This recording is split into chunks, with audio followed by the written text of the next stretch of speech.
Hello everyone, I am Tacit and welcome to the Gems of War Campaign 6 Week 9 Day 3. So today, of course, we end up having the Zhul'kari pet coming in.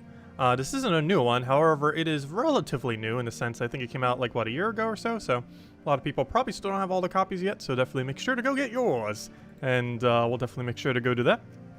Aside from that, this is the first day where the new offers are available off of your 3 dailies. So of course we end up having a patch yesterday. It was a relatively small patch, and the biggest part of it, probably the Halloween event, hasn't technically started yet. However, also one of the other changes isn't happening until Monday, and I'll mention that in the Monday video. The troops from that one faction are going to be fixed.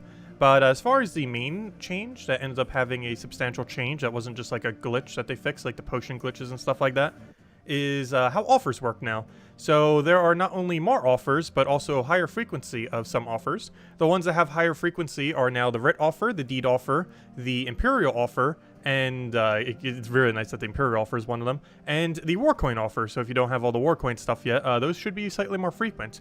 However, there's also a new offer, and it is one of the strongest ones, actually. Pretty much as good as the Deed-related ones, like nearly as good to see as an Imperial, although maybe not as good to see as Imperial. Imperial is pretty nice. But another one is the verses. So the 4 verses that are needed for Nomapalooza can now be found off of your 3 daily offers as well as Arena. Of course, all these can be found in Arena. This is pretty useful because they're only 50 gems. They are ridiculously cheap, so you want to buy them pretty much every single time unless you have a ridiculously excess surplus of one of the specific ones. Though I'm still getting them just in case. We're going to need to have a lot of some before I really bother not buying every single one. You got an offer for verse 2? Nice, yeah. That's the one I wish I could see. That's the one I need for Nomapaloozas. But one really nice benefit of this now is this is basically a buff to the Nomapalooza. So unlike all the billions of nerfs they've been doing recently, this is actually directly a buff. So that's kind of nice. Basically, you can now farm up Nomapaloozas prior to Nomapalooza, or, you know, prior to a Vault Weekend. You theoretically already could, however, the chance of finding one was absurdly rare. However, now it is slightly more common, since you can get them off of the offers. It will cost you 50 gems for each one. However, that is a steal compared to how much loot you get for doing an actual Nomapalooza. So you should take every single one you ever see pretty much, unless you have a really high excess of one. One other slight modification they made is if you have that one objective for a kingdom where you need to go medal troops in order to get them upgraded, the frequency at which you will get medals will increase. I don't think that's a flat increase. It only specifically increases when you need one for a kingdom upgrade. So hopefully I don't have any that need a kingdom upgrade right now. I might need to go check them all later. Haven't bothered clicking on every single kingdom just to double check. But yeah, the frequency of medals will be higher otherwise, if that is the case. Otherwise, it should just be at a normal rate. So yeah, that's pretty nice. And for that reason, doing daily arena is technically better now. So we'll be doing it here and there. We'll be trying it this entire week, doing daily arena, see how it goes. And then by Monday, probably never do it again. Oh no, we'll see. Because it is arena weekend this weekend, by the way, which is kind of convenient given that the patch that just happened actually technically indirectly buffed arena. Not much, but enough so to kind of make it better value. Are we going to do arena today? Yes, we will be doing arena today. Let's actually start with the pet, though. Let's start with all the basic dailies. So definitely don't forget to get this pet. Zhul'kari bonus is occasionally useful. The most noteworthy thing about Zhul'kari bonus is, of course, kingdom-related bonuses work with the least amount of troops, only with 2. So you could do 2, 3, or 4. The reason why this is pretty relevant pet is Orb Weaver, Arachnian Weaver combo. So Orb Weaver hero class counts as Zhul'kari, and Arachnian Weaver counts as Zhul'kari. So having them both together counts as, well, double Zhul'kari, which gives you the bonus for the pet that we are currently getting right now. So yeah, definitely a really, really good pet. If nothing else, for that team alone. There aren't too many 4x Zhul'kari teams, or even 3x Zhul'kari for that matter. However, 2x Zhul'kari is extremely meta, particularly for Guild Wars, but even just in general. So, yeah, pretty good pet. Definitely make sure to pick it up, as it actually has a pretty substantial use other than most of the other pets that are either cosmetic or seem to never get their bonus used. But this is one that is decently relevant, so definitely make sure to get your single copy of it, or however many you end up getting. One guaranteed one. But anyways, hello everyone! Hope all of you have been having a wonderful day today. Hello Mister, hello Barbara, hello Crisp, hello Hung, hello Michael, hello Tyrion, hello Imperial, hello Defiant, hello Bill, hello Roman, hello Sushi Ninja. Let's see. So you swore you'd never touch arena again. What have they done? I know. I'm curious how many people have been convinced. We did a poll on it yesterday, and I think about 40% it was? Maybe it was 30 something. But around 30, let's say about a third, at least a third of people said they would do arena more often due to the changes. I know initially I will be. I'm not sure if that's going to persist. But yeah, the arena value definitely has increased, the 3 daily arena offers that you get. I'm not sure if I'll do it literally every day, but I might try throwing in here and there. This week we'll be doing every day just to kind of see the rates and everything. But going forward, we might try doing it like a few times a week if we feel like we don't have as much content on a given day. We might try some arena rolls, see if we get lucky, see if we get ourselves an Imperial or a or one of the color deeds, because those are like the 2 main ones you really want to look for. You're looking for Imperials, and you're looking for any of the verses, any of the 4 verses. Ideally the ones that you have the least of. Though of course it's completely random which one you get. Anyways, who is this still saying hello to? Hello, Isabel! Hello, Cookie! Hello, Jason! Hello, Imperial! Who did I say hello to? Are you doing the arena today? Yes, we're going to be doing all 3 arena for every day this week. And of course, we got a arena event this Friday. I won't have a morning stream on Friday. However, we will be doing a guide on arena on Friday morning. So we won't have a stream Friday morning, but we will have a arena guide on Friday morning, which might be more useful than a stream. I'm mostly just going to go over like how to draft and everything like that. We've done a video on it a couple years ago that's still 100% relevant to this day. However, we haven't covered it in 2-3 years, probably 3 years. So we're going to make an updated video, even though the previous one's still completely relevant. Mostly because Arena just got like 10 times more relevant now as of this patch. Maybe not 10 times, like maybe 3 times more relevant. Oh, there's a glitch above? Hold up, hold up. What's the glitch you were talking about? Sorry, I didn't read the other comment. You got an Imperial yesterday, and 4 of 6 color deeds offers from Arena. Had color deed offer on today. What was the glitch? Let's see. An ex-guildmate got a weird glitch and had over 1,300 campaign points after updates. He bought $10 pass after glitch and got all the rewards for campaign, including Orb of Power. Others off Elite Pass. Interesting. That's kind of weird.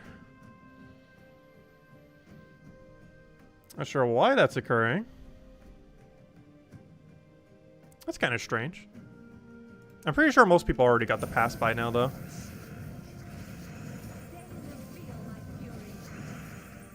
I don't think that's too big a deal, but they'll probably address it at some point. Especially if people are getting the extra paid stuff without paying. Because that's hurting their bottom line.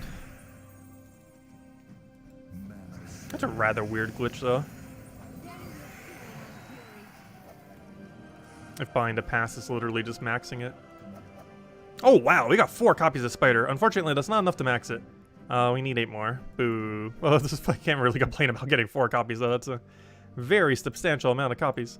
Let's go clear these out. I really wish they would buff this red offer. Or not, the red offer needs a buff, too. There's 2 things that really need a balance. The, well, there's a lot of things. We could go on for hours on things that need balance in this game.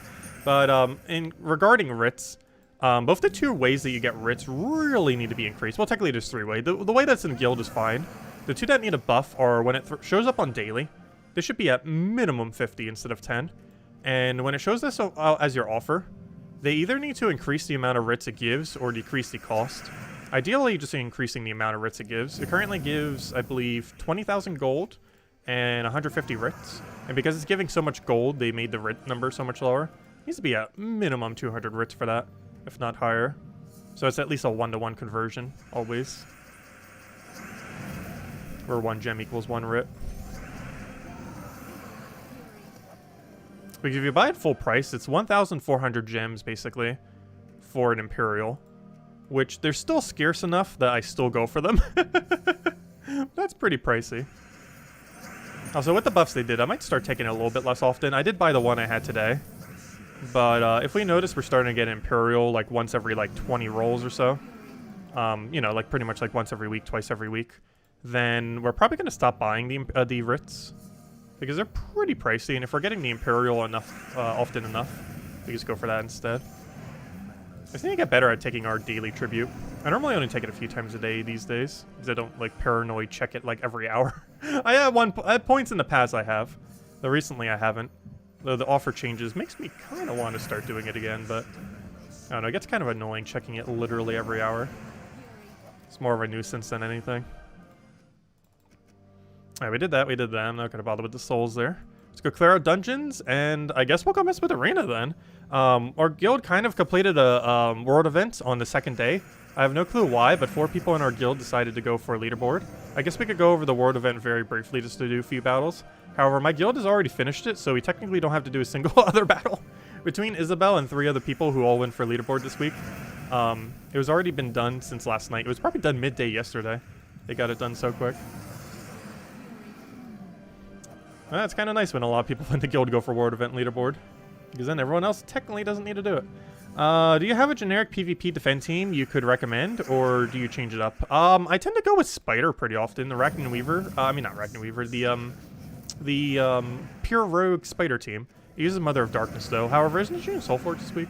But I use the Mother of Darkness meta build. Or no, it's not really that meta. Well, it's good, but it's not like the best PvP build. I just love using it. It's so much fun. It's this team right over here. There's a couple different ones you can go for. Standard Rowain works. As you're progressing through the game, building something like this with a different weapon, because it's just there for the other purpose thing.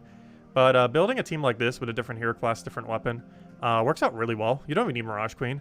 You just need hero weapon that doesn't block Rowain, Leprechaun, and then like something else. Mirage Queen ideally, or second Leprechaun, or something else. It doesn't matter too much. But Rowain build is so strong. You get it for free from Forest of Thorns as well. And it progresses through the entire game. The second you get it, it's good. And it never stops being good. Rowain is one of those few troops that is good the second you get it in super ultra early game to all the way when you're like max everything. You can have literally everything in the entire game and Rowain is still viable. She's an absolutely amazing troop. Anyways, aside from that, I like running Night Spider these days. It's personally my favorite PvP team. It's not the best PvP team. I just love using it a lot. It's Rope Dart, Night Spider, Mother of Darkness, Captain McCall. There's a lot of better teams out there. Just a lot of fun to use. Some no legend ones that are pretty good is Divinish Bala Quillen or Yagwe Queen Titania. Those use no mythics, and those combinations can pretty much carry most of PvP, especially with the high spell damage that Yagwe Queen Titania has is pretty nice, and the other one's a skull spam oriented team. But yeah, those are like the few I would say. There's other PvP teams too. Those are like my go-to ones though. Those 3 teams, or I guess 4 teams, counting the Rowain. If I build a new account, Rowain build's always the way you go early, as well as through the entire game. But that's like the way you always start out, is kind of build into Rowain or build into Mang. Though these days, given that you have medals, it's probably a little bit better to build into Rowain, because once you have 3 medals of guard, Rowain becomes absolutely insane. Because that alone, not counting any other stats, is 48 damage. That boost just off the armor is sometimes going to be more damage than what your base damage even would be in early game, having 48 additional damage. So that's pretty substantial, and makes her absolutely amazing, even more so than she already was prior to medals existing 2 years ago. But that was the thing that kind of set it in stone. Also, this month, midway through this month, is officially the 2-year mark of medals as well. So that's pretty cool. They haven't done too much to make them more common though. I wish they would. They added them in like the guild task things, and the most recent patch that we just had yesterday made it that if you have a objective for a kingdom that requires medals, it'll make medals more frequent. So that's kind of nice. However, they haven't really added other ways to really get them.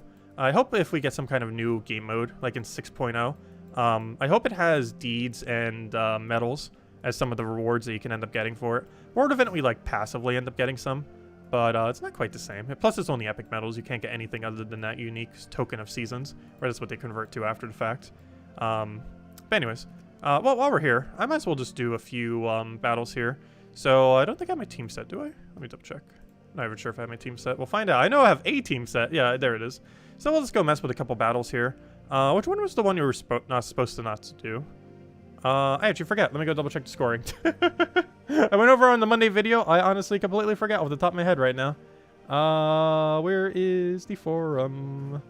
There it is. Oh, that's the change patch notes. Oh yeah, patch notes is in the description if any of you didn't read it yet. I had it pinned on the stream yesterday, but it's in our description now. Which I need to go reorganize that description already. So much stuff. New class, blah, blah, blah, blah. Where is... That's what I'm looking for. I'm looking for, the Monday objective thing. Problem is, no one's talking about it, so it's all the way buried. Okay, let's go see what the scoring was. Not like it matters. We actually don't even need the points. I just want to check the scoring so I don't accidentally say the wrong one to do. Because I'm pretty sure a lot of people still need to do these. So yeah, that's what I thought. I just wanted to double check. But Spinneret is the worst. And the the Guardian is the one that you want to prioritize always. I just wanted to double check, but yeah, that is the case. It's telling me to go change my medals. I'll do it over top of this one. Not literally. There we go. And I don't have another little medal, do I? I guess I'll run magic then. There we go. Alright, let's roll with this. So, we're just basically running a bunch of AoE. Running on our weapon, running on other stuff that have multi-hit. We have extra spell damage for this event, so it ends up working out pretty well. And it's probably going to be the main way that you're going to want to win. Also, War and Peace, really easy weapon to end up getting.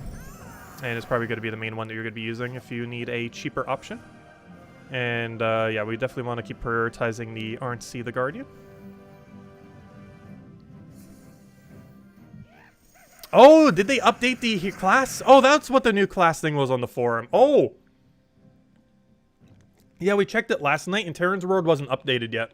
Which made sense. The patch literally came out like 30 minutes ago when we were checking it. But yeah, they updated it since then. I almost completely forgot. Let's go check everything on Terran's World. Hold up, that's huge. We got all the spoilers for like the next month or two. It wasn't updated last night, but it is now. Also, you notice it went from 10 points to 11 on the spinneret. I mean, on the Aranci. That's where you want to take it. It's actually the best room to take because of how it scales. But anyways. Yeah, upset, not Gems of War, Terran's World. Also, why is my laptop so hot all of a sudden? The fans are going like crazy. That's weird. I wasn't doing that earlier. I wonder if it's something with the OBS update kind of making it worse. Because it didn't do that last night or recently at all. Like, the fans are going super crazy right now. It's super hot. That's weird. I haven't even had the computer on for that long. It's been on for like 2 hours, I think. The laptop that I'm currently streaming off of. That's really weird. Anyways. Okay, let's go see this new hero class. This is a hero class that we already knew was going to be broken. Just the fact that it is elemental means two things. It's elemental, which that's already huge. It's already broken beyond belief. It's elemental. Elemental is like the strongest typing in the game right now, pretty much. They used to be divines. It is so much elemental now. And the second thing is it has to have Storm Tree, because every single tree has the typing of its type, and Storm Tree is for elemental. So it has to have Storm Tree. It's literally impossible for it not to have Storm Tree. The big question is, what are the other two trees? And if it's stone and something else that's broken, this is going to be broken beyond belief. Okay, so here's the new hero class. It is coming out on... we don't know. However, we have info on it. Though, keep in mind, everything here is subject to change. So... oh, wait, it didn't give... wait. You didn't give it Storm Tree? How could you not? That goes against everything that they said about hero classes. Hold up. Though I think they made it even more broken. But, how does it not have Storm Tree? They said earlier, way back, like 2 years ago, I think? A year and a half? That every single hero class will get synergized with its typing. And Storm is elemental. And it doesn't give it doesn't have Storm. Replace water with Storm. I want this to be broken beyond belief. Go replace water with Storm. But anyways, this is already broken. That's Stone and Fire. Yeah, that's insane. What does water have that's going to use, though? Does water have anything that's even going to remotely help it? You're literally just going to run all Stone and Fire. That's still insane, though. Because you get to Barrier on Brown. You have triple damage burning while having Barrier on Brown. The only instance of it in the entire game. So this is going to be used for pretty much everything. Doesn't have half mana start. However, Mirage Queen exists. So it technically has half mana start. It doesn't naturally have half mana start, but using it with Mirage Queen's no big deal because literally every elemental team in the entire game pretty much runs with Mirage Queen. It's kind of just standard because it's actually a pretty good troop just on its own. Kind of like how Divine Ishbala is. They better not nerf Mirage Queen down to 40%. That'd be so annoying. Wish they would buff Divine Ishbala back up to 50%. Submerge on 4. That is good. However, what category does it have it on? Wouldn't you want to have Barrier instead? This is the third to last, which means you'd have to give up Barrier on Brown to have Submerge on extra turn. That's a pretty big give up. Oh yeah, I didn't even check his third trait yet. I'm just trying to see all the synergy with these three, and then I'll get there. We're getting there. One moment. But, let's see. I'm just trying to see everything else. So yeah, I don't think you would run Submerge because you'd have to give up Barrier on Brown. There is almost no situation where Submerge will be better than Barrier on Brown. Maybe ever so occasionally. But more often than not, you definitely want to go Rock Solid instead of Deluge. Unless you're up against like a really heavy AoE team where you absolutely must change it. You're pretty much always going to go Rock Solid instead of Deluge. It's just better to have Barrier than Submerge in most situations. Okay, well, let me see what one it will go for each first trait. So first trait on the very first one's probably going to be immune to stun, or I mean stun enemy when it gets hit by skull. That works even if it hits on barrier. The next one is either hammer mastery, insulated. Oh, it has immune to freeze. Nice. Yeah, you're going to get insulated off a water tree and immune to burning. You do have the option of going immune to burning, though more often than not, you're going to go immune to freeze. Unless they're specifically running a team that's like triple damage burning, you're pretty much always going to run immune to freeze, just because obviously you don't want to get frozen on skulls when you're using a triple damage skull team. Oh, that's an interesting interaction too. Yeah, it is insulated with the triple damage burning. I believe it's the only hero class that has that combination as well. That's pretty interesting. But yeah, immune to freeze while having triple damage burning while having barrier on brown. That's insane. Okay, next. What are the third ones? We either have some extra armor for brown, or gain magic if using a pole arm, or burn a random enemy when an ally dies. All three of those are pretty bad for the most part. I'm not sure you'd really ever go for any of them. More often than not, you'd probably go for the extra armor, given that you probably have at least one brown on your team, and that's going to be gaining. Well, you definitely would if you're using barrier on brown. So this is probably going to give it a little bit extra durability to like a troop or two. The alternative, of course, would be burn enemy when a ally dies. However, that has no effect if your entire team lives. So in many situations, you're probably just going to go for that ever so slight small amount of armor. Its third trait's pretty bad as far as we have for options. For fourth options, you have a choice between Firestorm. What's the other one here? Wait, I'm starting to lose track of which one we're on. Hold up. Watery would be blue life allies and rock solid. Wait. Never mind. That's the fourth one. Hold up. I was looking at the wrong... Wait. No. I'm still looking at the wrong one. Or dwarven armor. Yeah, all three of those are pretty bad. Wasn't the one on Fire Tree the best then? What was it again? Oh, no. It was just Firestorm. You would specifically need to have Firestorm or need it for your team. That's very situational, though Firestorm is technically the strongest of the three. It's just very situational if you would necessarily need to have Firestorm. That does mean this hero class is probably going to be used for a very heavy brown-red build. Brown-red seems to be the way it's going because you need barrier on brown, and it has Firestorm as an option. So you have that. Next we have... I still haven't read the final trait. I'm pretty sure it's broken beyond belief. I wouldn't be surprised. It's elemental hero class. They had to make it broken. It was already going to be broken, so they might as well go all out with it. So next one, you obviously go barrier. The next one after that is basically just a mastery choice. You have a choice between either red, blue, or brown mastery. Generally, you're going to go brown. However, that choice is really dependent on what on earth your team is and what you need an extra +1 on. So kind of interesting there. It's one of the few hero classes that has 3 different options there. And its final trait, you're almost always going to go triple damage burning. Though situationally, you might go fortitude instead. And the aquatic one is basically useless. So yeah, that seems to be the build then. Overall, it's the third and fourth are generally not too good on it. But the main premise is it has rock solid into fortitude. That is all it needs. Anyways, let's go read its traits. So how broken is this? Gives life to all elementals, armor to all elementals. So those are kind of meh. So this final trait's probably broken beyond belief then. Stun, freeze, burn, and entangle a random enemy when matching for an extra turn. What? That's a lot of things. That is very, very, very, very, very, very strong. Let's see, how many troops did that just make useless? Let's see. Queen Mab, though it's been kind of useless for a while. The better version of Queen Mab is now useless because this is a better version of the better version. So Queen Mab became invalidated because of Frostfire King or whatever his name is. And Frostfire King became useless because of this. That's kind of funny. But yeah, we have a new Queen Mab. And it's a hero class. Poor Queen Mab. She's outdone by 2 troops now. Well, 1 troop and 1 hero class. So Corvash is now useless because you can stun with 3 extra effects. Entangle... What is entangle on extra turn? I can't even remember. But that's... Is there even an entangle on extra turn? Well, there is now. Wow, that's a lot of things. The fact that it has burn too is kind of interesting.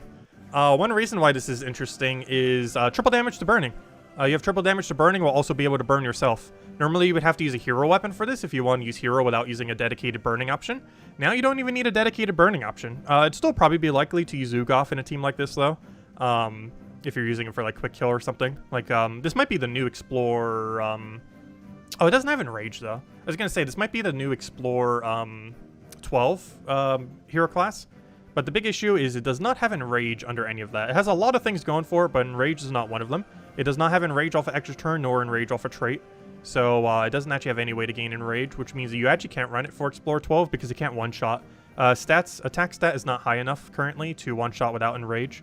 That might eventually be the case where we can, but as it currently stands, you cannot one-shot Explore 12 without Enrage, and this hero class has no Enrage, so you actually can't use it for that. However, in a lot of other instances, like PvP, this thing's going to be insane, because it has immune to freeze off of traits. It has the ability to stun, freeze, burn, and tangle, which is basically everything relevant for the most part. The only thing it doesn't have there is like silence and maybe death mark, as far as like the kind of useful ones. So really, is death mark ever useful? But silence would have been kind of nice, but can't be that broken. But wow, yeah, that's pretty insane. That final trait is like really over the top. I'm not sure if they're going to tweak that or not by the time it comes out. But yeah, stun, freeze, burn, and entangle. There's just so much going on there.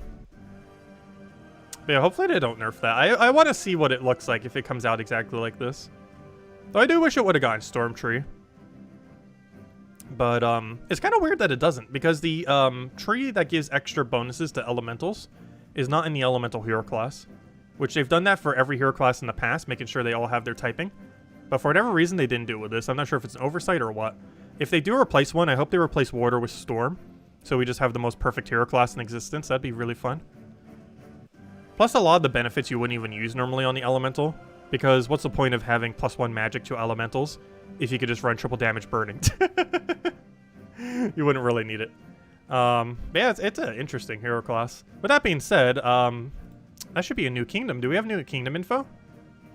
New kingdom info? There it is. Wait, is that a new fact? No, that should be a new kingdom, right? Yep, that's a new kingdom. Oh, that's a kingdom. I want to find the kingdom of nothing. Oh no, that didn't work. That didn't work either. Huh. How can I search for this? Let's see. How do I search for this kingdom in a way that will work? Wait, is that a kingdom? That should be a kingdom, right? Actually, there's an easy way to check. Check kingdom page. Let's see. New kingdom is on unofficial dates. However, that is the banner of it. I was correct. Gosh, look at how many troops are coming in. I think it's 16 last time I counted, unless there's more numbers there now. But there's like 16 troops coming, which kind of makes sense. Oh, also, we have an official date for next faction. Also, it is confirmed that Broken Spire is the final faction. So much so that the faction event for not Broken Spire is actually before the Broken Spire one. So we're actually getting the faction event. That's pretty funny. We're getting the faction event for the new kingdom coming out on question mark. We're getting that. I think that's in another month or two, though. Like late November, I think we're getting this kingdom. But we're actually getting the faction event for the new kingdom before Broken Spire does. Poor Broken Spire. It's obviously, lore-wise, a reason why it's last. There's a really specific lore reason as to why it's all the way last. But, that's still kind of funny. That the new kingdom's getting it before Broken Spire, the very first kingdom in existence. That's still kind of hilarious. Anyways, so, let's go over troops, because that's a lot of troops. Like 16 of them. Let's see. Let's do a head count real quick. 1, 2, 3, 4, 5, 6, 7, 8, 9, 10, 11, 12, 13, 14, 15, 16. Yeah, we were right with 16 earlier. Yep, it's exactly 16. Well, that's a lot of troops. I'm not sure if they all have data yet, but we'll go check all 16. That's a lot of things to go over. October 29th, is it? I checked Kingdom Spoilers. It didn't show it. Where do you see October 29th here? That's not the new kingdom. That's the new faction. Unless you're referring to that. But that's the new faction that's coming out. That's the Blackhawk faction. That's unrelated to the new kingdom. But yeah, next faction event's 29th for Blackhawk. For Halloween, or pretty much Halloween. Anyways, alright, let's go over all the troops. Not everything, but just the new kingdom for now.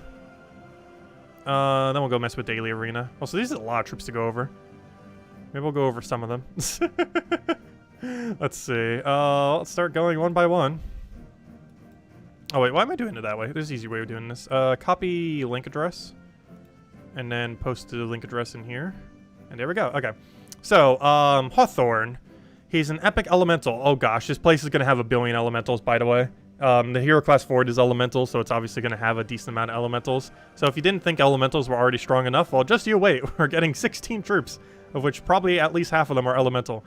Destroy a row, deal magic +3 damage to the first enemy, boosted by green allies and green gems destroyed. This would be great in arena and early game. This would be horrible later in the game, though. It has Pathfinder, though. That's new. Actually, it has two things that are new. So it has Born of Nature. Create a green gem when my turn begins. Oh, they're going to start bringing in this trait. So they did something in the most recent patch that they actually needed for this kingdom to come out, as well as the changes that they're doing to that one faction that's being done on Monday, and I'll mention it then. Or, you know, they're just reverting the traits to what they were for that one kingdom. But basically, they now have the capability to add an effect that they actually have in Puzzle Quest 3 that they're bringing over to Gems of War. And this is gem creation at start a battle. We currently have 0 ways of doing this, technically. However, we are going to start to get ways of doing this. And with the potion bug fix that they did, combined with the other faction fix that they did, they have now fixed, supposedly, probably, indirectly, without saying it, every possible glitch that will exist with this, hopefully. So, yeah, this will actually probably be able to work correctly when it comes out. Supposedly. Probably. We'll see. But they fixed the 2 glitches that could have had something wrong with it. The potion glitch that was causing it, that kind of had the same mechanic, and the skull gem spawning one that's going to be coming out on Monday. But we're now going to start to have troops that have the capability of creating gems at the very start of battle. So that's going to be interesting to see how that pans out. We already had explosions at start of battle, but this will now be gem creation at start of battle. We're getting the skull version on Monday, and we're getting a bunch of gem versions whenever this kingdom comes out. Apparently, probably a lot of them will be green, though they might be other colors. Next is Pathfinder. That's another new one. Gain 2 times to 3x miles in my journey event based on my ascension. Wait, what? We're getting a new event type? A journey event? What is this? Gain 2 times to 3 times miles in my journey event based on my ascension. Oh, so at what point does it become 3 times? It's not really that clear. Only when it gets maxed? Or does it like increment by 0.25? Oh, it probably increments like pets do. It goes 2, then 2.25, and then like that. It's not really stated that it does that well.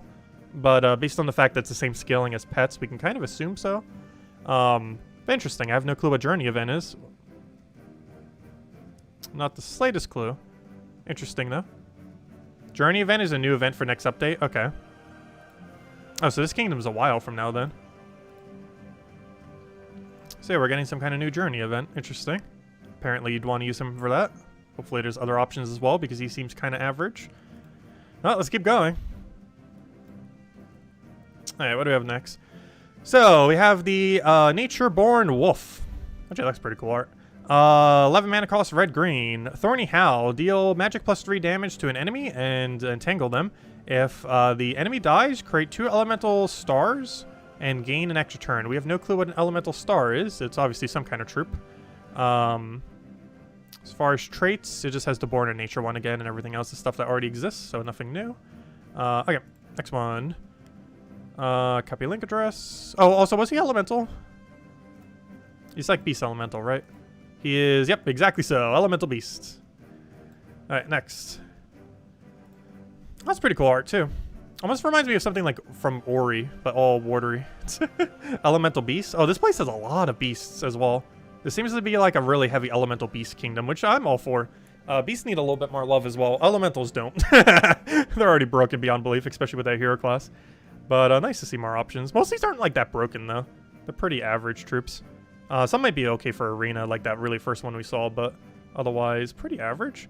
Oh, Born of Order. Oh, that's going to have blue spam for sure. Anyways, deal magic +3 damage to an enemy and freeze them. If the enemy dies, create 2 elemental stars. We still don't know what an elemental star is. And gain an extra turn. That's okay. It depends how good elemental star is. If it's really good, it could be okay. Otherwise, it's pretty average. Other than that, it only unique trait it has is Born of Water. Creates a gem when my turn begins. So that's interesting. Okay, next. Let's see. Let's grab this. Copy link address. Also, at this point, we'll have like a whole queue of every single one of them in this thing, so we can just go to any of them. Oh, apparently a mythic. Oh yeah, we can go through any of them now. that we're doing it this way. That's kind of funny. So here's the mythic for the kingdom. It's going to be an elemental mystic. As far as what it does, 24 mana cost, red, blue, green. It deals magic plus 4 damage to 4 random enemies, boosted by elemental allies. Interesting. We kind of already have a couple premises like this, as well as a legend that does basically exactly that, with a different boost ratio. What's this unique trait? Rising Star. 50% chance to create an elemental star. What on earth is this elemental star at the start of my turn? Okay, is this elemental star something really broken? I sure hope it is, because everything's creating it for whatever reason. It seems pretty underwhelming, unless elemental star is really good, in which case it's not underwhelming. But what on earth is this elemental star? We're getting to it eventually. Let's see, where is it? How many more down do we have to go? Where's this elemental star thing of which it speaks? And this is some kind of new effect. Based on wording, it seems like it's a troop. However, I'm not seeing any troops that are by that name.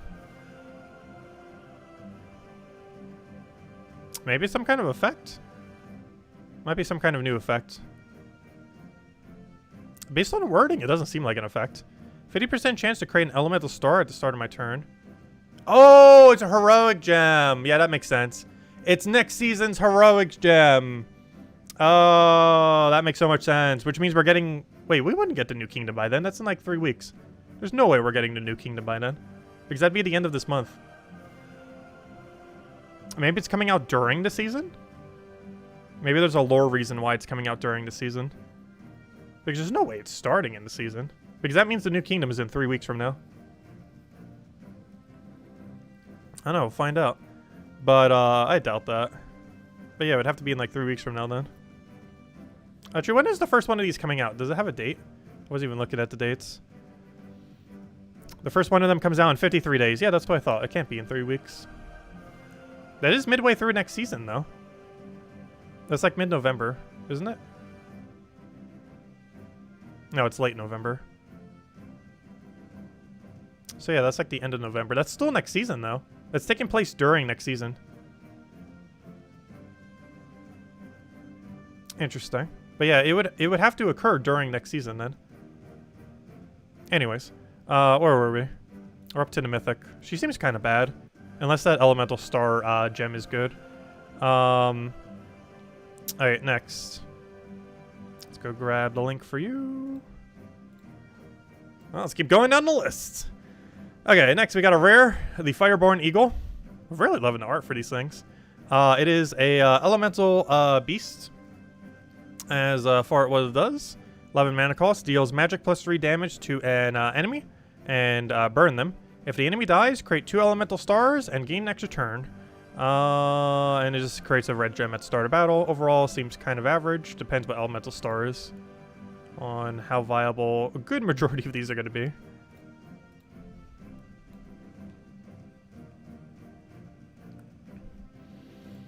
Next, we have the Valiant Pyrea.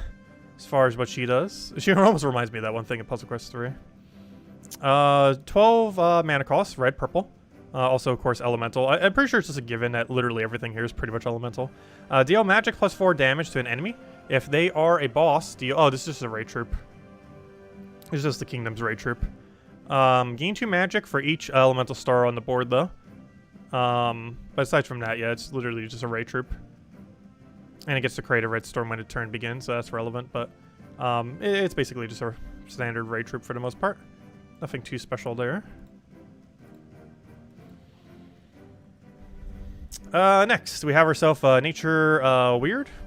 Obviously elemental, because why wouldn't it be? Deal magic plus 4 scatter damage, boosted by elemental stars on the board. That could potentially be very strong during the season, but very average otherwise. Has some agile. Also gets to create a green at the start of every turn. Otherwise... Oh, it's also a bounty troop. Interesting. Problem with this. How are you supposed to get elemental stars in the bounty if there's nothing that can create it? That seems like a bit of an oversight, unless they're going to have another bounty troop after this that's also going to have an elemental star ability. Because once the elemental star season is done, how is this troop supposed to get elemental stars into bounty hunter? It's literally impossible. Nothing in bounty hunter creates elemental stars as far as, you know, the bounty troops themselves. So this seems like it's going to be very underwhelming. Because, Yeah, how are you gonna get that star? None of the bounty troops have, not even itself. None of the bounty troops have the capability of creating that gem. So it's gonna be really bad. And even if there was like 10, well, if there was 10, that's actually pretty good. That's like 100 something damage. But realistically, let's say there's like 5 on the board. That's kind of meh. Like what? It'll hit for like 80 total or so, 50 plus whatever its magic is. It's pretty underwhelming. During the season, you might draft it for arena, but beyond that point, you wouldn't really do it just because elemental stars wouldn't be on the board. And be very unlikely you'd really get much value from it. Seems kind of underwhelming and clunky. And it's really weird that's a bounty troop, because it makes no sense that that's a bounty troop. Because you can't get stars in the bounty when it's not the season. Unless you specifically don't use pure bounty team. Next is Fireborn Warrior, another rare. It burns 2 to 4 random enemies, gains magic +1 armor, boosted by red gems, really underwhelming, super bad. And has that Born of Fire trait. Super bad, you would never use it. Horrifically bad troop, probably the worst one we've seen so far. That's just not usable in any context. There's not a single instance you're going to bother doing him, not even in arena. Also, something being relevant in arena is still kind of relevant now. Okay, next one is King Halidor. Mostly because arena's going to be done so much more now due to changes that were done. Hello, Logic Slayer, welcome. We might finally need to go do our arena tier list as well. I think I kind of covered one in the past. However, there has been like literal hundreds upon hundreds upon hundreds of troops added now. But we might eventually need to go do a tier list. Oh, did I skip one? We'll make sure to go over that one too. But anyways, what's this one? Deal magic +4 true damage to the first enemy, boosted by brown gems and allies. That's not horrible. It's actually kind of similar to how Storm Shield, that one Mythic runs.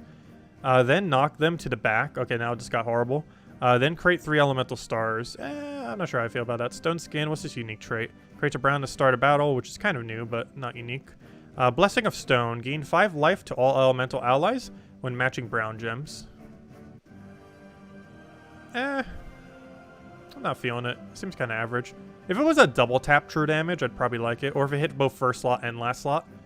The big issue that it has hitting only first enemy and not first and last is unless you specifically get a kill. Oh, wait. It's good with Weaver. Wait, you can actually use it for Weaver synergy, though. But it's still kind of weird that he doesn't hit first and last. Because the biggest issue that he's going to have in a lot of contexts is you're going to use it. The first slot lives. And now you have a half damage troop in last slot, but have no way of hitting last slot. This could be good with Weaver because it has no mana conflict with Weaver, and then you hit it to the back and then Weaver kills. So in that kind of context, it can have some really good synergy. However, it doesn't have the brown synergy to go with it. I don't know. It's weird. It could be okay. Weaver's the main synergy I really see for it, but beyond that, seems kind of clunky compared to other troops that you might want to use instead. I don't really foresee it being used too much. And there's already better Weaver combinations. It's not like Weaver is suffering from lack of viable teams. That is very much not the case. You can't really do it with life and death. Oh, yes, you can. It's true damage. Never mind. I was gonna say. I was thinking like, what's his name for a second? The dwarven one. But no, yeah, you could do it with life and death. You wouldn't get an on-kill effect, though. But it would kill. But yeah, it does have life and death synergy. That is true. You can do it with life and death. And Weaver. You could literally just use it as one of your troops in a Weaver team if you truly wanted to. Just one of your 4 troops, like your first slot. Because he has Stone Skin, so you could do it as your first slot. Instead of going in a Power in a Weaver team, you could go him first slot. And then follow it with Life and Death Weaver and your half mana start for elves. Unfortunately, he is an elf. But it'd still work out. Anyways, someone said I skipped one. Which one? I don't think I skipped one. I did that one. Because I'm not doing all the other troops. I did that one. I did that one. Well, when did I skip? I did that one. I did that one. I did that one. I didn't skip one. I'm deliberately skipping all the stuff that isn't in New Kingdom right now. But no, I didn't skip one. I went over that. It's just so bad that it seemed like I skipped over it. But yeah, I didn't skip a single one. Not yet, anyways. Other than the ones we're deliberately skipping. Because we're only going over to New Kingdom right now. Let's see. Also, is that a new Doom? No, it's something else. It almost looks like a Doom for a second there. Like a really elaborate Doom. So here's the comment for the Kingdom. I was wondering when they show up. We don't really get too many new comments. Hopefully there's something unique for it. There are some really good comments in the game, surprisingly. There's some comments better than Mythics in this game. The one before the Legends? We went over this. It was just so bad that it seemed like I skipped it. It's right here. Right there. It's useless. You would never use it. It's bad. But we went over it. It was just so bad, and I went over it so quickly that it seemed like we didn't. Because it's just that bad. You would never use it. It's the worst thing in the kingdom so far. That one rare. Let's see if this thing's better. Deal half to magic plus 2 damage to a random enemy. Boosted by green allies. It's kind of bad. That's actually really bad. Has Born of Nature. Has that piercing thing. Yeah, it's pretty bad. It is a common though, so kind of to be expected. That's the new worst thing in the kingdom. Okay, next we have this, which creates 4 to 6. Oh, this is probably the boss that's used for during the end when you're going through the storyline for the kingdom, because it has 3 images, which means it's using one of them for the thing when you're in the storyline. So this is definitely the boss that you fight as the very final thing in the storyline. It creates 4 to 6 elemental stars and summons a random Nexus troop. I assume this kingdom is called Nexus something. Would make sense. So it summons a random troop from the kingdom, I would assume. Right? I'm pretty sure it's that way. It just summons a random troop from the kingdom, which is probably called something Nexus. And that's its main gimmick there. Why does it have none for its final trait? Someone's not finished being developed. Okay, apparently they haven't decided what his final trait is yet. So it's kind of hard to tell how he's going to be. That's very vague. But just for the sake of it, let me go grab this and put it into the thing. But that's kind of funny. I've never seen one that has none. Normally they have that other weird placeholder thing. No trait available. Well, apparently they haven't decided what the final trait is yet. Though they will at some point. Anyways, let's keep going.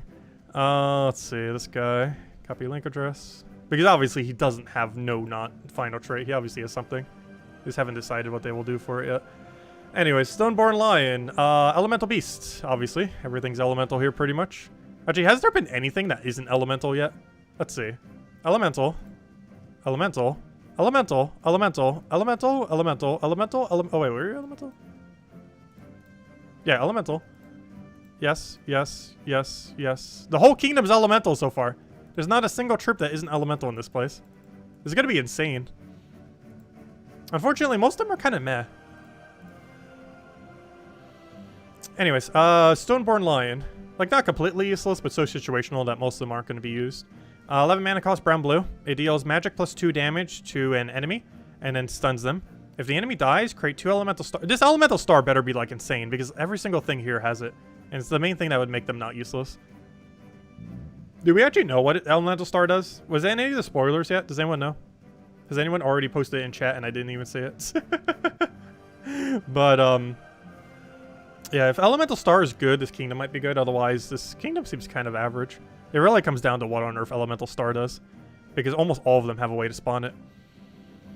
Alright, next he has immune to stun, stone skin, which is a pretty good combination, and then he has create a brown gem at the start of his turn. Overall, kind of average. Nothing really too special here.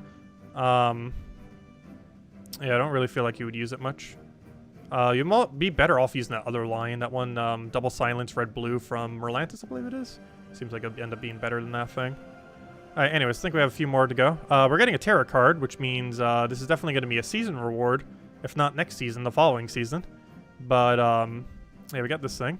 Let's see what it does. I assume it does something with the stars, because why would it not? Let's see what it does. So this is the Lovers. It is a construct, as is all the tarot cards. And, hey, finally, something for this kingdom that's not elemental. They also added Groot and female Groot. And 6 mana cost red. Was not expecting that to be red. Looks like a brown based on the troop art. But as far as what it does is it gives... Oh, it kind of makes sense because Imp of Love is also red. So I guess the other love-related card is red. Makes kind of sense. Anyways, it gives magic plus 1 life to the first 2 allies. Then there's 7% chance per red for extra turn. Kind of standard tarot card stuff. And has the exact same traits. Revered and Described, good tarot. Pretty much the standard tarot. The more important thing is what on earth it's going to actually be used to craft into. Because obviously the tarot cards themselves are kind of underwhelming. They're not really meant to be actual play troops for the most part, even though they can be. Anyways, next one. Obviously, Elemental Water Fiend. As far as what it does, 12 mana costs. Anytime I think of Water Fiend, I always think of those things in Warcraft 3, those little elementals, as well as in just Warcraft in general. Those like little water elemental things. Fox Mage? Wait, I skipped Fox Mage? Where's Fox Mage? I don't see no Fox Mage. Where's that Fox Mage? Where's the search bar? It's kind of broken on this page. Where on earth is Fox Mage? Wait, there's another way to find it. Fox Mage. I didn't skip Fox Mage. I deliberately skipped Fox Mage. We're not going over, we're only going over the New Kingdom stuff. I'm ignoring everything else that isn't New Kingdom stuff. Let's see, at least for now. Otherwise, we'll be here forever if we're going to go over literally every single troop here. We're already going over 16 of them. Alright, next one. Elemental. Surprising. It's a Waterborn, Princess or Priestess? Priestess. It's 12 mana cost, yellow-blue. It gives magic +1, life to all allies, boosted by blue gems and allies. Pretty underwhelming. Has that little water gem spawn. Overall, pretty bad. Okay, next. Let's see, I just went over that one. Up here's another one that has those extra thingies. I assume this is legendary then. Oh no, this is the Kingdom Epic. Oh, okay, that makes sense because you need the extra image for the storyline. So this is the epic that you get for free from completing out the kingdom of the New Kingdom. I'm not sure we have an official name yet. But it's probably called Nexus something. Anyways, it is Shay? Shaylee? How do you say that? Is that Shaylee? Is that female? It looks female. That part makes it look female. They made them too big for that to be a male. But the face makes it look male. That makes it look female. I assume it is female. But based on name. So I assume that is Shaylee? Shaylee? Yeah, Shaylee sounds right. So it's definitely female then. Is that, am I getting that right? Is that a 3 mana cost? Am I looking at this? Did they finally beat, did they finally beat Azarus with an epic that does better? A 3 mana cost troop. Convert a mana gem into an elemental star. This has potential to be broken beyond belief. I wish they would add more like this. They really need to add more high rarity, low mana cost troops. There are a few epics that do this, however, legends and mythics do not do this at all. We really need a legend with like a 6 to 8 mana cost cast, and a mythic with like an under 10 mana cost cast. Would be absolutely insane. Currently, epic is the only rarity that really seems to do this, ones that go like super below. But I hope we eventually get some legends and mythics that have like super strong low mana cost abilities. Because that's a big issue that a lot of legends and mythics have, is they're good, generally, but their mana cost is just so high. And it's nice to see some low rarity options that are higher rarity. Anyways, so this thing has Song of Stone. It summons a Dust Storm at start of battle. That's something that's already existed, and just creates a brown gem. Okay, so stuff that's already existed for the most part, well, other than the brown gem thingy. Interesting to see a 3 mana cost, though. This definitely has synergies on teams that are creating a lot of that star gem. Haven't seen anything that creates a huge amount of it yet, though, so it might not be that viable just to put 1. However, if there are 2 on the board and you can connect them, if the effect is really good off the star, it could end up being pretty useful. It's going to be a super situational troop, though. That's mostly only going to be good during the season if we have a storm that makes elemental stars appear more often. Really, it comes down to what on earth elemental star does. Anyways, do we have anything else? Is that it? Oh, that's the last one. Oh, we went over all 16 already, I guess. Let's see, 1, 2, 3, 4, 5, 6, 7, 8, 9, 10, 11, 12, 13, 14, 15, 16. But yeah, there we go. As far as their usefulness, probably good in Arena, though useless otherwise, though it does have some kind of thing for Pathfinder event, whatever that is, some kind of a new event. Next we have this wolf, pretty cool art. Overall, doesn't really get to do much, though. A lot of these pretty much don't really get to do too much, however, they do all have that gem creation thing. This one was, let's see, was this any good? It had the extra turn aspect to it, so it wasn't as bad. If they live, you get freeze. If they die, you get extra turn, so it's okay. Nothing really too special. Mythic seems really underwhelming. I don't really feel like you're going to be playing this. However, it does have a really high creation of elemental stars onto the board. So depending on how good elemental star is, it could be viable. Next, we have the Fireborn Eagle. For its rarity, it wasn't that bad. Otherwise, it's pretty underwhelming. Not really something you would really use more often than not. This thing's okay relative to raid troops. However, given the entirety of everything in the game, it's pretty underwhelming. Though compared to raid troops, it's definitely above average, so it at least has that going for it. Raid troops tend to be pretty bad, generally speaking, and that is slightly better than the average raid troop. This will be good while we have a lot of elemental stars in play, if it's a storm of some kind or, you know, during the season. However, otherwise, it's not really going to be that good. It's a little bit weird that's coming in bounty, because there's really no realistic way to use this in bounty, even though you're going to be forced to have to use it at least once. This is one of the worst things in the entire kingdom. Nothing really too special here. There's so many things that burn better, and all he really does is gain some durability and be useless. This legend is situational. Probably one of the most useful things from the kingdom, oddly enough. Not really too many good options, but this thing's going to be used mostly for Weaver teams, I'm pretty sure. The synergy that it has with like Weaver, Life and Death, and similar things are really strong. So it might just be the new troop that kind of gets used in that kind of composition. Though using Empower instead might just be ultimately better than using this thing. However, if you do use it in first slot in that kind of composition, he does have Stone Skin, so at least he has that going for it. Overall, oh no, it's very situational. We'll see how it pans out. Has potential to be not useless. Common's kind of useless. There's just no reason to use it. If you want a green common, you're likely just going to use Direwolf or some other better green common, or literally anything else that's better. Nexus Portal is kind of interesting. It ends up doing some elemental stars. The highest spawn we've seen in one single cast, and it also gets to summon a random Nexus troop, which I assume is the Kingdom's name, possibly? Not sure we have an official name yet. Stoneborn Lion is basically worse than the other lion. It gets a stun, but if it gets a kill, it gets those elemental stars. I guess that could be okay. It does get extra turn on it as well. Really comes down to what on earth elemental stars do. The tarot card's pretty much standard, useless tarot card stuff. Very rarely would you use it. Probably has one of the cooler arts of any of the tarot cards, though, I do have to say. A lot of good art. Weird. Oh, wait, I never read this thing's ability, did I? Oh, no, this is the Tower Troop. Did I not bother reading its ability? I think I got caught up with other stuff. But it deals magic +4 damage to an enemy if there are a tower. Deal the extra multiplier. Gain 2 mana back for each elemental star on the board. That's not horrible, I guess. It's going to be an okay Tower Slayer. The biggest issue is it's an invasion troop that doesn't have skull reduction. Ideally, you'll want skull reduction or dodge on every single invasion troop. This makes it so they're more survivable, because generally how you run invasions is 2 invasion troops up front with a bunch of mana accumulation behind it. So this will be a little bit squishy, so you're definitely going to have to run 2.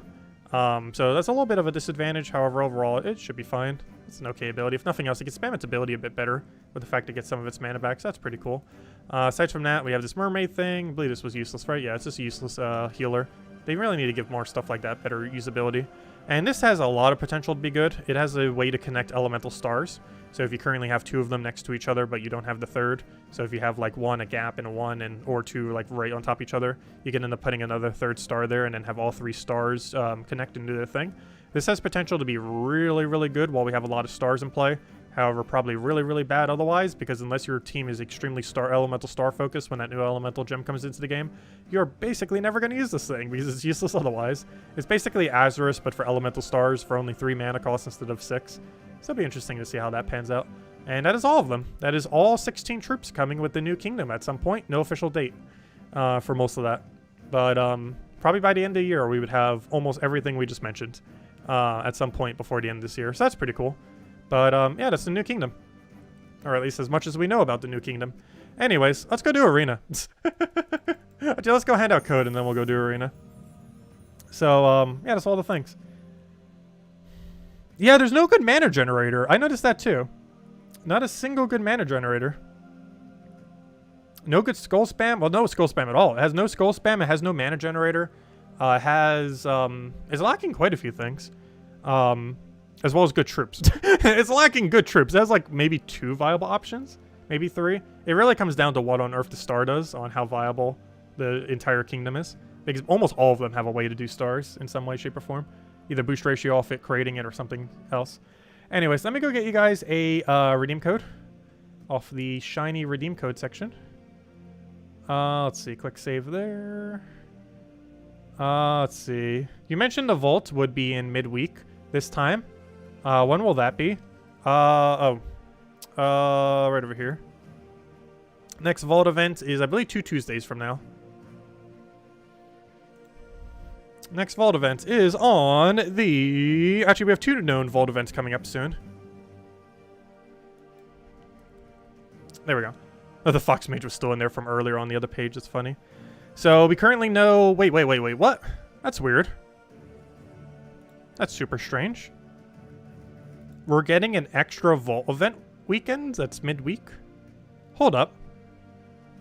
That's new info. We didn't know that earlier. We knew this one, but we didn't know that one. That's rather curious. We have a vault event on the October 19th to 21st, maybe to celebrate Halloween. And then we have another vault event on... That's pretty early to celebrate Halloween, though. And then we have another vault event like 3 weeks later on an actual weekend, like it normally is. That is super strange.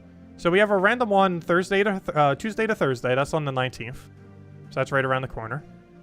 And then we have another one on November 5th. Oh, I was right. Remember when I said earlier that the vault event will probably be the day after my birthday? Well, it's the day after my birthday. Did I call it or did I call it? Because you could tell based on when the previous Vault event was that this should have been the day that it likely would have been unless they delayed it. But yep, it is exactly one day after my birthday. That's funny. But so we were correct on that. But yeah, for whatever reason, they're doing another one from the 19th to 21st. Not sure why, but hey, free loot. That is a really weird time though. It's Tuesday to Thursday. A Vault event has never ran through this time before. However, can't really complain about 2 Vault events within 3 weeks. That's pretty nice. But yeah, Tuesday to Thursday for next Vault event. And then the one after that's at a normal time. At the exact interval away from the previous Vault event on November 5th. Anyways, let me go finish handing out that code. And then we'll go mess with Arena. Now that that's a thing. If I can find where my code section is. There we go. One moment. Put that there. Put that there. Put this over in the other thing. And here you guys go. I really love the troop art for the new kingdom. I don't feel like a lot of them are that good, though. Though, in all fairness, a lot of base troops within kingdoms aren't really that good. It's the troops that come in later that tend to be the better troops for the kingdom. Like, the initial troops that have come in for almost every kingdom have been kind of underwhelming. There's been a few exceptions to that. But a good bulk of them tend to just be kind of filler stuff, just kind of have stuff there that are deliberately meant to not be, like, super ridiculously over the top. But the Legend's kind of good, and it has a nice unique star mechanic if nothing else. No boss troop or mythic weapon for this campaign. I'm not sure exactly what's happening at the end of this campaign. We might not have one at the end of this campaign. There's a possibility we don't. They might do it kind of like how they did the star, where the star didn't come in until they did the, or the sun, I mean. When they did the sun and moon for the later event, when they did Hatter and Scroll. It might be one of those kind of situations where we get nothing at the end of the season, technically. But at a later season, we end up getting double. So they might do it like that again. We don't know yet, I don't think. Anyways, there's the code used on gemsofwar.com for the game code section. Your invite code can be found in your settings menu. Whatever game says right over there is where you put in for your invite code. Redeem codes right over there in chat. Just copy paste the random numbers that are in with GS and give same word as always. 2 treasure maps, 1 gem key, 200 souls, 2,500 gold. Only usable on PC mobile version of the game. And definitely feel free to leave a like on the stream. Helps out a lot and is greatly, greatly appreciated. There you guys go. Okay, so next order of business. Let's go into some correct metals. Well, I guess this technically doesn't even matter. Oh, we're doing arena. Metals have no effect on arena. All right, let's go do arena. Let's go do our 3 arena runs. Okay, let's see. Crates 8 red and yellow gems deal damage to the first enemy and burn them.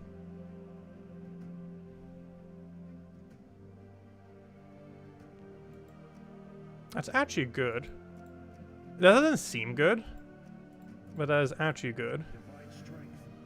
Also, he has a really high HP. I never realized he had 0 armor.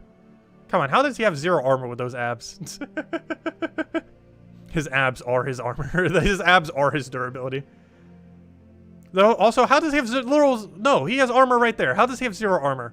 Hold up. He's literally wearing armor. How does he have 0 armor? Someone explain this to me.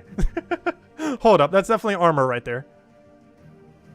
That is definitely armor right there. That's not his body. How does he have 0 armor? He literally is wearing armor. Anyways. Let's see. That's just his skin. Oh, his skin is his armor. Yeah. That could be the case. He's literally just like a metallic skin thing. Oh, what's that one thing? Like the Silver Surfer or something? What's that from? Marvel? I'm not even sure. I don't keep up with anything like that. But yeah, it's almost like the Silver Surfer. But then why is his head normal then? It would make a lot of sense if his head was also metallic. But it makes it look like armor because his head isn't metallic, like the rest of his body. Assuming that's his body and not actual armor. It still looks like armor with how it is. Because the plate's like distinctly different from the rest of his body. If that plate wasn't there and his head was also like that, I would assume it would be his whole body. Oh no, it's a weird design. Anyways. Let's see. Oh, this thing has boost space on life. He has a lot of life. Gosh, everything on our team is going to have like 1 billion life. This would make for a good first slot, though. Deal 5 damage to the last enemy, boosted by lycanthropy. Its ability is horrible, but skull damage is nice. I might just go Tuskar, though. Next, we have 2 horrible options. Like, really horrible. I don't want any of this. And... ooh, gosh. Another horrible one.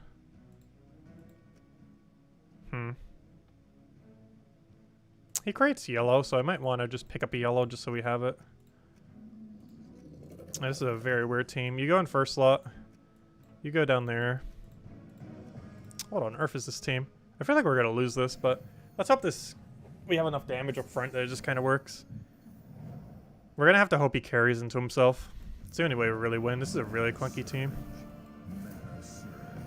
Uses almost nothing useful. Luckily, that troop completely does nothing because of how he aimed right there.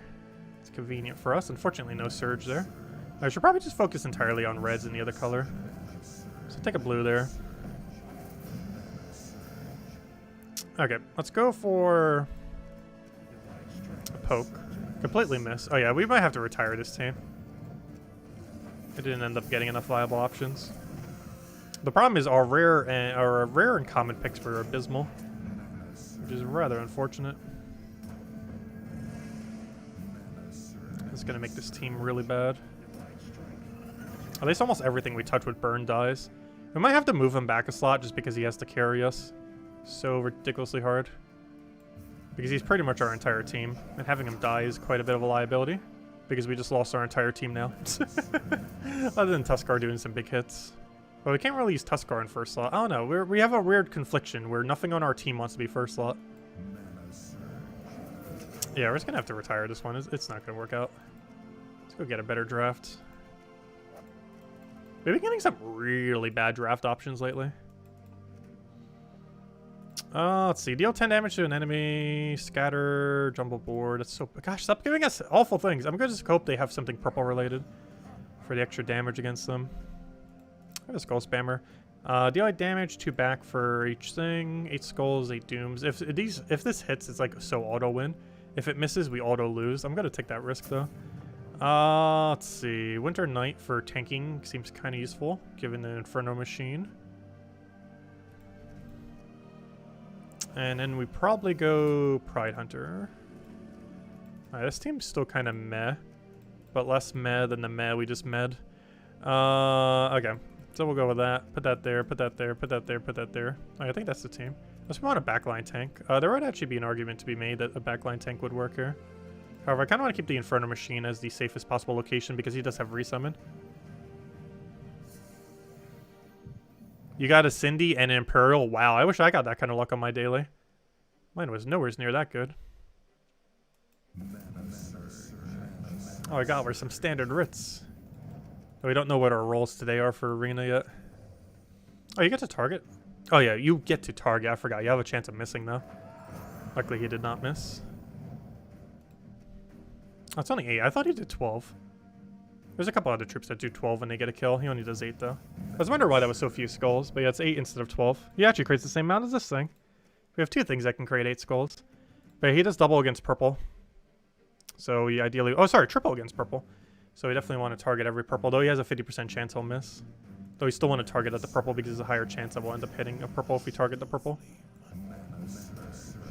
Because then it's a random chance we'll hit a different one, but unless all other enemies are purple, then it won't. Like in this instance, it's actually still pure 50. Because one of our other... Oh no, it isn't because he's not purple, never mind.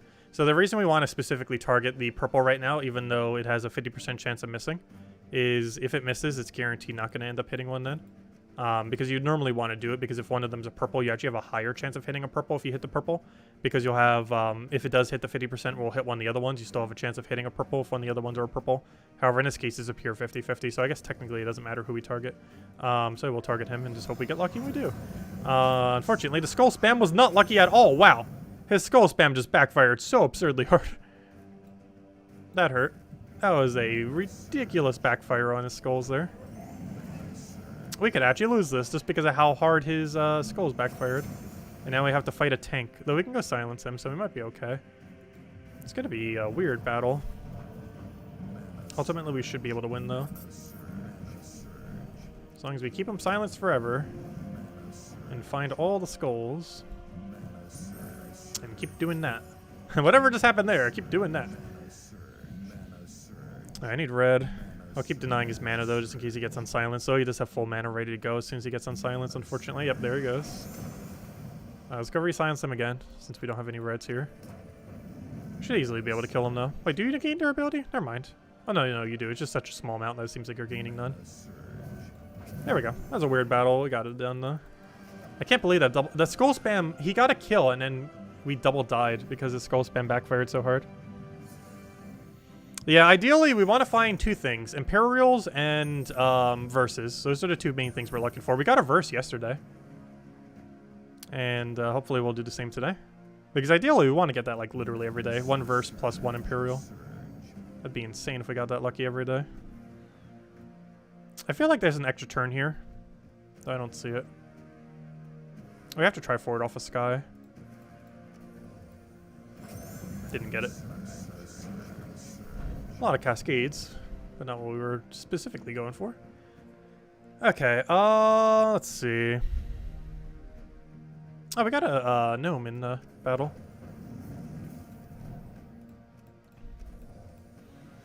But yeah, gnomes do appear in Arena. You might not know because almost no one ever plays Arena, but they do appear in Arena.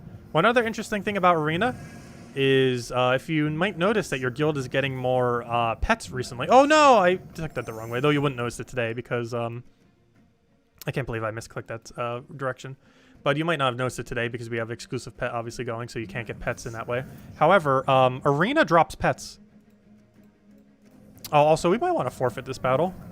I just realized what we're up against. We're using a Skull Spam team against the biggest buffer in the entirety of Arena. This is a very bad idea to try to play out this fight. Also, why did I not take the purple extra turn? Also, why did he not take the purple extra turn? Let's see. But yeah, pet gnomes can appear in Arena, as well as normal gnomes, as well as the verse gnomes. They all appear in Arena. Every possible gnome can be found in Arena.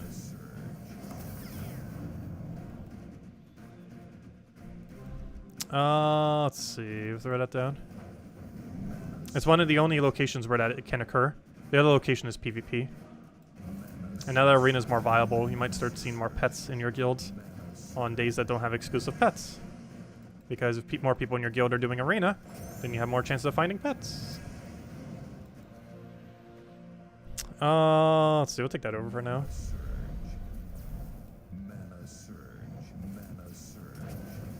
Because I know I don't touch PvP that often. However, I'm definitely going to touch Arena. Because there's 3 dailies. While they were always kind of viable to take in the past, they were never such good value that you felt like you would want to. But recent changes made them kind of want to do it. I'm pretty sure a lot of people still ignore Arena, but there's definitely more value to not ignoring Arena now compared to before. Also, this battle is kind of concerning. There's a chance this battle is actually unwinnable. At least in the sense that we would want to end it before sanity breaks. Let's see.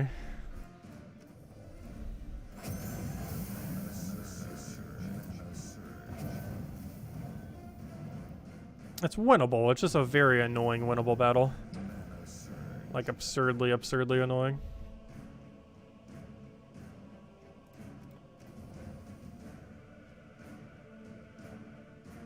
I actually don't want to Doom Skull here. I want to deny his color. It's more important we make sure he doesn't get mana. Oh, he still got Alpha Cascade. Wonderful. I'll try for Skull for Sky, I guess. Good. He's going to buff, which allows us to do this. Well, that's not good that he buffed, but it's good that we can take that. Okay. We might have to consider forfeiting soon. For the sake of not being here forever. The bad part is we could so easily win this. The problem is it will take forever for us to get that win. This is very much winnable. Just going to be one of the most annoying Arena wins we've ever done. And he's not helping by doing that. I did that because there was no way he was going to take the Skull. He's priority to cast. Which is very unfortunate because he's just going to keep buffing. Okay, we might have to forfeit soon. Not because we wouldn't win, but because we might be here for literally half an hour for 1 win. I wonder when he's getting nerfed. Now that Arena is viable, he can't not get nerfed. Like, they've put off balancing Arena for forever now because it hasn't been that relevant for ages. But now that it kind of slightly is, can we get him nerfed now? He's been absurdly broken for like 2 or 3 years in Arena now. And they have done absolutely nothing about it. And now it's kind of relevant for them to do something about it. It's always been kind of relevant, but even more so now. Because he's one of those really hard outliers where, yes, there's some broken stuff in Arena. But he's like top tier S+++ broken for Arena.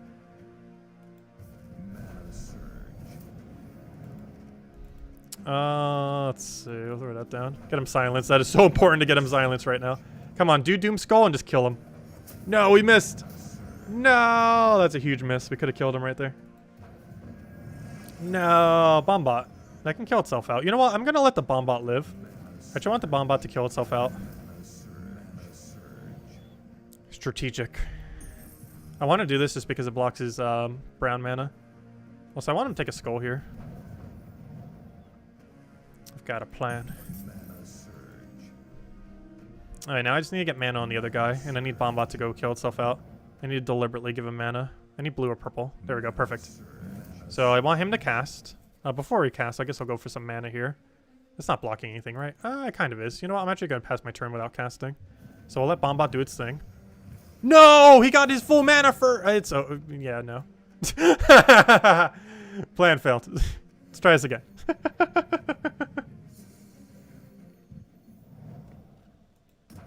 We'd be here for... I'm pretty sure we still could have won that. But, it would have taken a very, very long amount of years. The plan has failed. He still got full mana with a Bombot block. I have no clue why he took mana off the board and not cast. It's so unfortunate.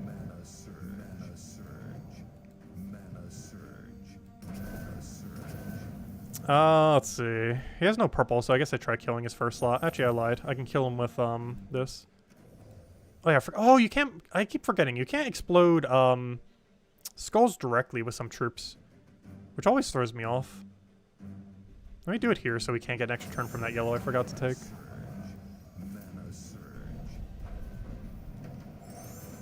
How much damage do we have? Not enough. Of course, I hit the wrong enemy. Exactly when we needed to hit the right enemy. I'm gonna take that and hope for purple off the sky, which we got. Unfortunately, it skulls immediately after. Oh, that's not where I wanted it. Oh no, I multi-clicked too much. Oh no. He just missed with Monk though. That's pretty big for us. Fortunately, don't use all this yellow. But we do use Doom Skulls. And he's dead. Okay, he's just gonna keep barrier spamming. I kinda want to go for skull spam, just hope we double poke. There we go, we got him. I glitched out a little bit there. Right, we got him. Honestly, we could probably finish the rest of this arena in the amount of time that would have taken us to finish that one battle. Actually, we'd probably still be doing that one battle right now if we were still trying to do that one battle. I really hope he gets rebalanced next patch. Who knows? Maybe we'll have another balance patch for New Year's again. Maybe they'll do the naughty and nice list of thing again, like they did last year. They didn't balance that much in it, though there were some really relevant balances that occurred during it. Most noteworthy is Skeleton Key got nerfed into the ground. Actually, it was mostly nerfs that were relevant. What was the relevant buff? Were there even any? But yeah, Skeleton Key got nerfed. Life and Death got nerfed, so that one was needed, very much so. It's still insane even after the nerf. And, what was the third one? There was like one other major nerf. I was just thinking of it, and now I already forgot. I did a few things. Yeah, hopefully we get another balance patch soon. Because Arena definitely needs a few things that they haven't been bothering to balance for ages. The main thing that makes that one troop that we just faced annoying, the summoner armor thing. Well, for one, it has an armor gain and summon. That's not the super annoying part, though. The super annoying part is he's scaled in a way where his stats are absurd compared to what's available in Arena. Like, outside of Arena, it's like nothing. It seems like he's barely even doing any armor. But inside Arena, the way that they have the base number is just way too high. Oh, why did I not take those reds? That could have been a free silence cast. That could have been a kill. Luckily, it doesn't really have any threats left. We'd have to, like, actively try to lose at this point. Oh, well, maybe. I know one way we could try actively losing. If I try casting this and we miss, we lose. Should I do it? I should probably do it. That sounds like a fun idea. Let me go get full mana first, though. Alright, let's go lose. This is the only way we could possibly lose is if we cast this ability.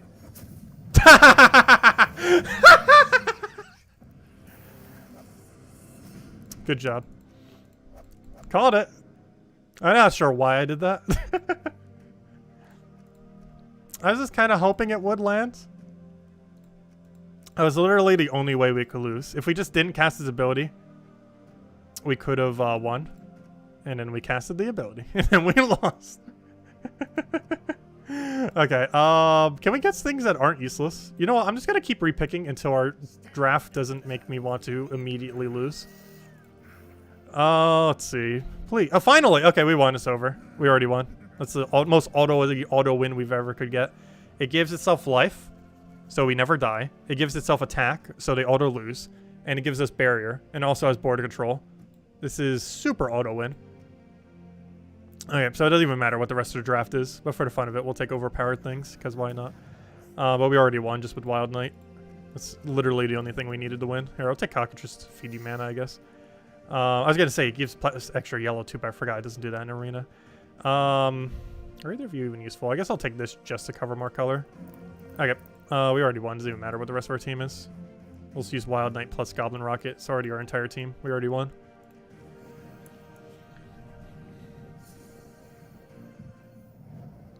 Let's see. We'll take that over. Yeah, I have no clue why I casted that ability there. Like, I wanted the battle to end, but I guess we got what we wanted. The battle did indeed end. Just in the inverse direction. But we would have won that battle if we just didn't cast its ability. Because there's only like 3 skull pokes away. We just have to control the board and just delay a little. Would have taken a minute or two. But we would have won.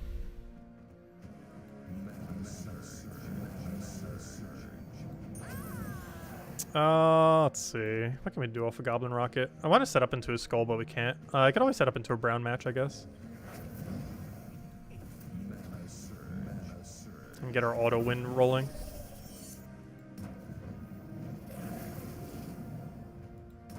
Oh, he's not in first line anymore. That's kind of problematic. That is slightly problematic. Ever so slightly. Not in a we're gonna lose sense, but in a this is gonna take longer sense.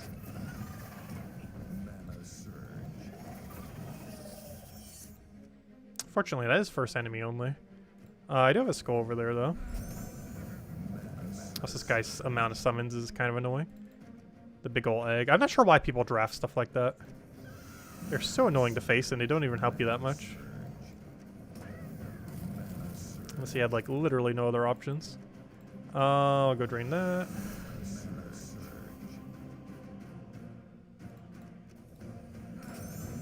Tried for Skull for Sky, didn't get it. And unfortunately, we're webbed on the only thing doing, like, any amount of damage right now. Which is kind of unfortunate. I'm just doing that because I want this. Oops, wrong way. Take that over. Once again, I'm doing the same thing, except this time for Doom Skulls. Oh, the purple's kind of overrated, didn't it? Probably shouldn't have taken the purple potion there. We still could have done that and not take the purple, I'm pretty sure. Oh, no, we couldn't have, because the Doom Skull was right next to it. Never mind. The purple would have popped regardless. What we did was correct. There's no way to avoid the purple pop. Oh, yeah, the spider is being very annoying. Why do we keep getting the most annoying summoners in the entirety of Arena? In every draft we're doing right now?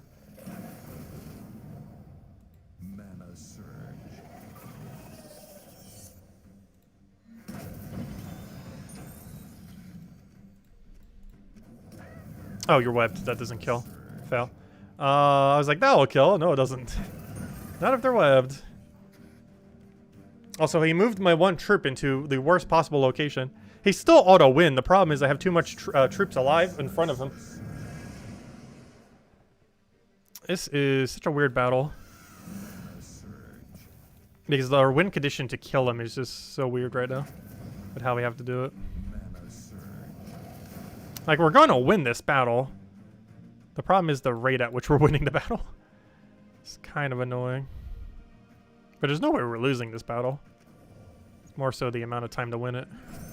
I better do that. I should have, I could have done that in a way where we still could have gotten the Sky Skull chance without giving him a skull. I'm going to preemptively drain him in hopes that we can get back up before he does. Perfect. Okay, we needed 2 more hits go. 2 more big hits. I'm going to try for Skull for Sky while also hitting 2 skulls. We missed, unfortunately. I can't drain him yet. I guess we just go for another setup. Keep poking him. Enough pokes, he will eventually die. There we go. Finally. Okay. And I just drained him. I wish a Doom Skull would fall into the board. That'd be great. Please, Doom Skull. Doom Skull, Doom Skull. I need Doom Skull. Alright, there we go.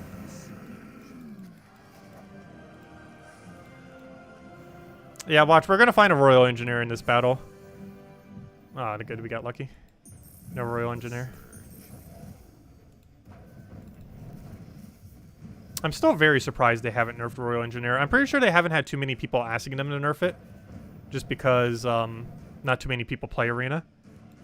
But I'm surprised there's not like a forum thread now on how badly it needs to get nerfed. It's always been the case. But now they did something that made Arena better while also keeping the most broken thing in Arena. Or at least the most annoying thing. Obviously, if you have a true damage option, it kind of just makes it my higher priority to draft a true damage option. Because if you have true damage, he's not as bad. He's still a, like, annoying summoner, but he doesn't have, like, you know, infinite armor doesn't matter against true damage. But if you do not have a true damage option against him, it is so annoying. Unless your team is already so auto-win that it doesn't matter. It makes for some really annoying fights. Like this team. Like, this thing alone is so auto-win. Unless they somehow kill him turn 1. Like, the first turn they get, we won. Unless this thing somehow dies to the worst cascade ever. Or if we have, like, a skull spammer on our team and we somehow get him killed that way. It's, like, the only way this thing's losing. Or if the enemy has something similar. Like that exact same troop. Because he has everything you'd ever need. Attack so they die. HP so he doesn't die. And barrier so he really doesn't die. And on top of all that, he's board control. For mana accumulation. Oh, so we keep getting the exact same gnome. There are other gnomes that exist here. Keep getting the same generic one. Oh, I thought that was extra turn for a second. It is not. Can I cascade it into anything useful, though? Not really. Still cascade it, though. We could do that. No touching your engineer. It's really unbalanced in Arena. Not like they've cared about Arena balance for some time. But it's one of those, like, exceedingly outliers that's just so blatant.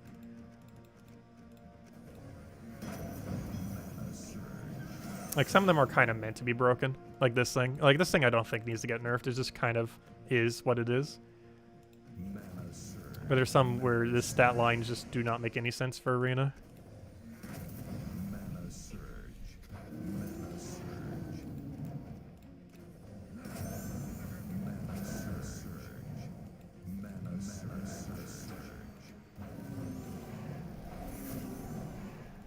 Yeah, she got a kill. Obviously, it's not the main kill. He's never killing our first lot. That is very much never happening. As we gain near infinite stats, or at least to Arena standards.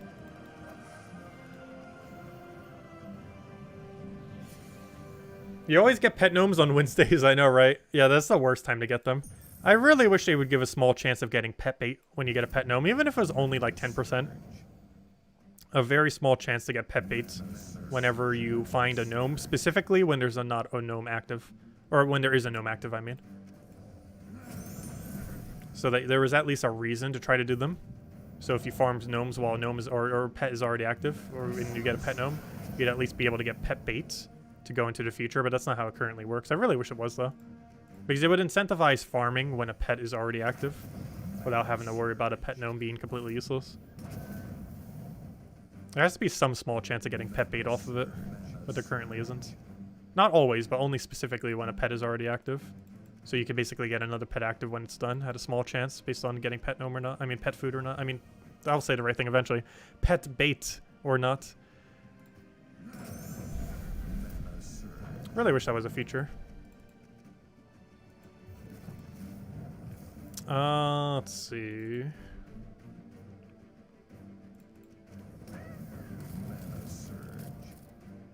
Because then we'd basically have pet bait Wednesdays then. Because any pet gnome you'd ever get would have a chance at it if they were to change it that way. On a Wednesday anyways. As well as some Saturdays. Because right now, Wednesdays are notorious for being do not farm pet days. It's weird because it's like a pet event day. But despite it being a pet event day, you get the lowest amount of pets at any point in the entire game. It's a very weird confliction. But if they added a small chance for pet bait, it literally would be a pet day. Because it'd be, realistically, one of the only days you could get pet bait. If they really wanted to balance, they could make it literally only so Wednesdays, or, you know, when there's a 24-hour exclusive pet, are the only times you could ever get pet bait chance off of pet gnomes.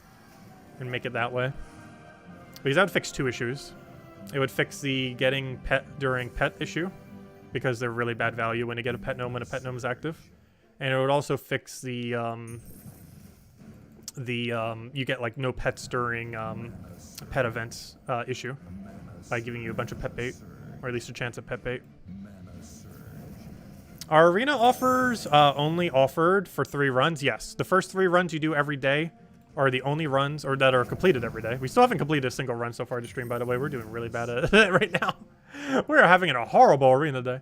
But yes, the first 3 runs that you do every day will give you the thing. Yes. It's capped at per day, though. And it's capped at 3 per the day. It's basically a daily that has existed for a year and a half now, ever since they did that arena rework. But it hasn't really been super viable until yesterday. Though it has been around for, like, what, a year and a half or so? It's been around for a while. It's just most people don't do it, including myself, until recently. Oh no, why does he have to have so many things? This is the second team now that has a way to move our team. We're not going to lose because of that, but it's going to make the win so much slower. Which is rather unfortunate. Because now he can't one-shot skulls, and we have something with like 0 attack in first slot. Not literally 0, but it's pretty close to 0. Right on the precipice of 0. Hey, he moved them back to first slot. Yay! Alright, now we get to win at a pace that isn't completely annoying. There we go. See how much better the team is now that it's actually in the correct order? Now that our carry is actually carrying. Oh, I just realized they have Royal Engineering. He hasn't gotten the cast a single time. Oh no. Luckily, our auto win is stronger than his auto win. This is like probably top 10 for auto wins, maybe even higher. Wild Knight does literally everything you would ever want from a troop. The only thing he doesn't have is resummon, though it's almost a good thing. Because you wouldn't want him to summon in front of him. Alright, first run completed. Mostly because Wild Knight is so broken. Boo! I got a medal. Not what we want to see. Hopefully we get some good rolls. Oh, I did not want treasure hunt. That is not the useless event I want. I want the other useless event. Give me that arena. Okay, Vina, 7 damage to all isn't bad. For an ultra rare, it's not particularly good. But based on our options here, I wouldn't mind using her up front. Though 11 attack first slot seems kind of fun. What's your side effect? If the enemy blah blah blah, eliminate 10 armor from all. Whoa, whoa, whoa, whoa, whoa, whoa, whoa, whoa, whoa, whoa, whoa, whoa, whoa. Never mind. I got a different AoE. This is an armor AoE. We get to kill whatever we touch while also doing an armor AoE reduction. The only thing I don't know is, does she do the armor reduction before the damage? I would assume the answer is yes. If so, we can one-shot almost everything while also armor tearing pretty much the entire team down to 0. Also, if we have that really annoying summoner, we'll have a way to deal with them. Alright, we'll go Weavern. Oh, did we have a Lasher option? Lasher's actually kind of nice. I prefer Weavern, though, because in case you have a really dire situation, Poison kind of wins. If you're in a really weird situation where you have to stall. Summon a Leaf Storm, gain some armor, boosted by Strix. I believe it counts itself for that boost ratio, meaning that's a 9 boost. This is basically a weaker version of that one really annoying troop. Oh, Musketeer is kind of nice.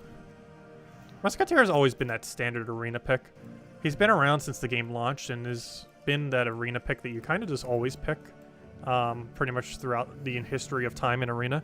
He's just a really nice standard 6 mana cost, and 6 mana cost is really good for arena because a single red surge gives you full mana and 2 reds give you full guarantee.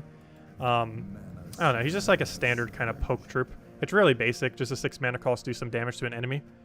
But you'd be surprised how good he is at arena. Outside of the context of arena, you basically never touch him because he's literally just a troop with a standard poke with no side effect whatsoever, with horrible traits. But in the context of arena, he's actually pretty insane, despite being so basic.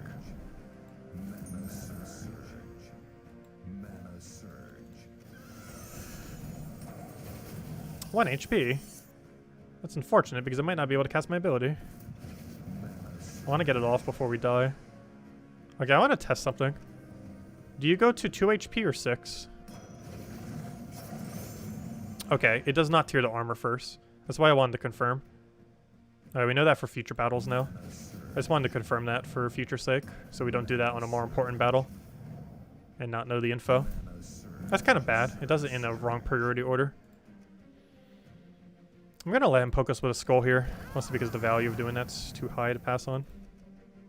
I guess we could have taken skull first. Doesn't really matter too much though. I'm gonna poke this because it might die to poison if we get lucky enough before we get a cast off.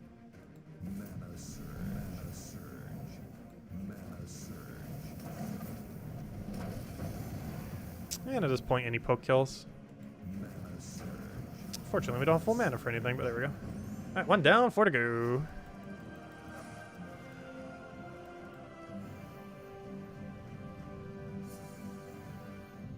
But if the enemy has Royal Engineer now, it's not really going to matter as much.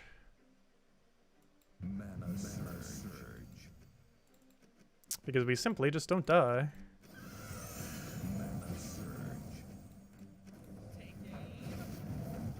And we also have armor tier.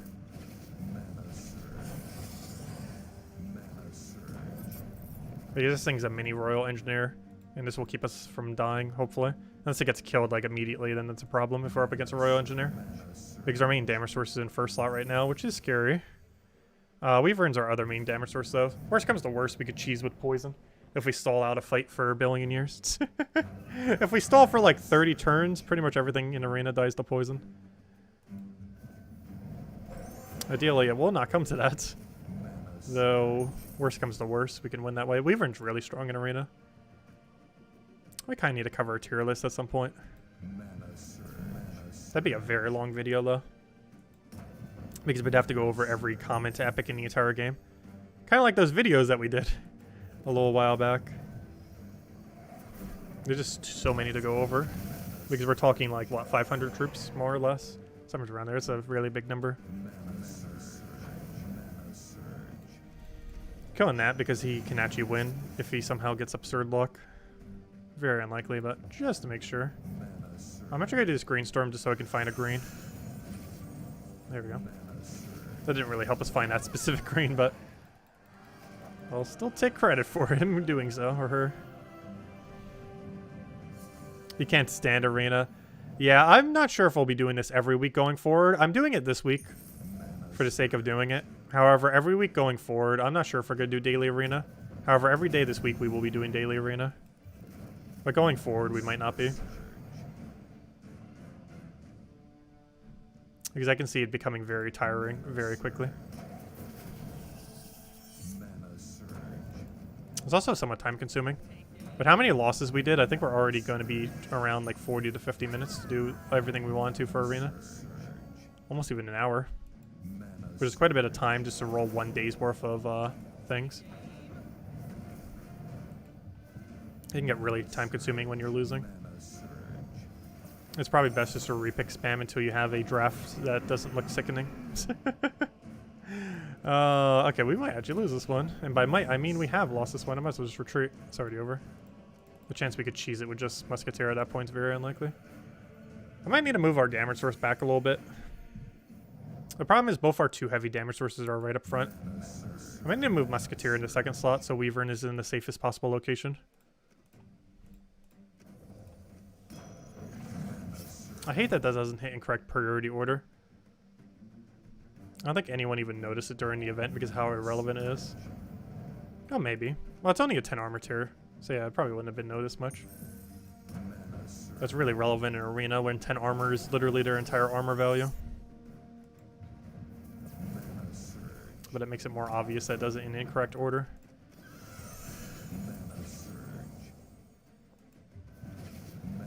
Trying to bait him into skull. Otherwise, we want all the brown and green.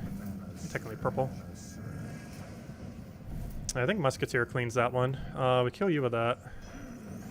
Because 8 damage is enough to kill you. Alright, 1 skull or 1 cast kills, and that's 1 cast. Gonna move Musketeer up 1. I'm just doing this as a safety precaution. In case we have another dire situation. 2 attacks, not gonna make too big a difference anyways. It's more important that Weaver stays alive forever. Because worst comes to worst, we win off of Weaver.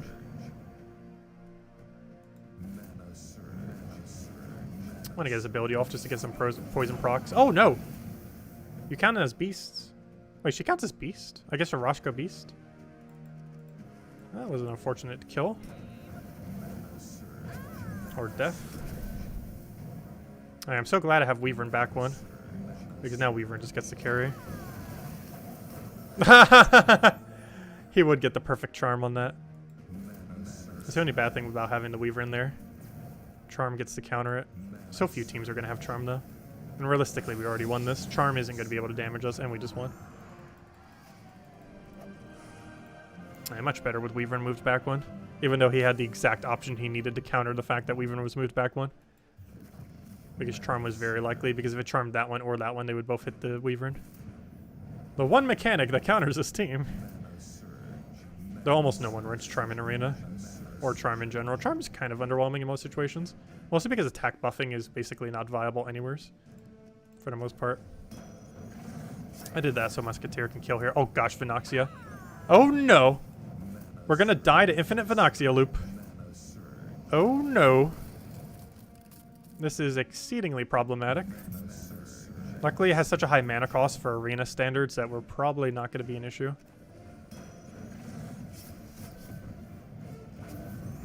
Because realistically it's never gonna hit full mana. Good, it didn't. It's gonna die to poison. The irony.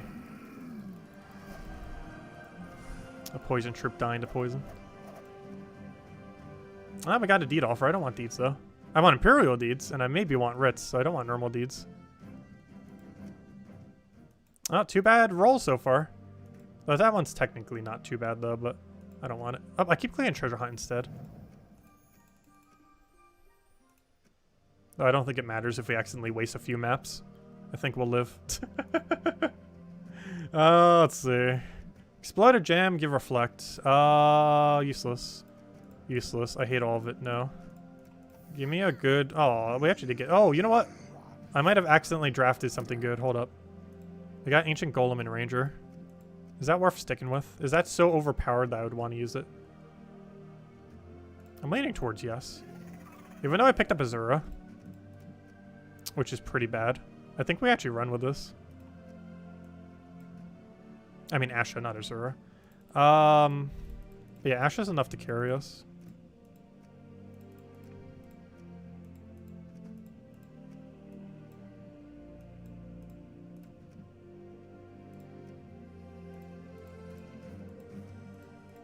Yeah, I think that's the team. We actually drafted not horrible after our first draft. Which is why you normally want to wait till the second pick. Like the second I saw that Ancient Golem, I was like, oh yeah, we gotta run.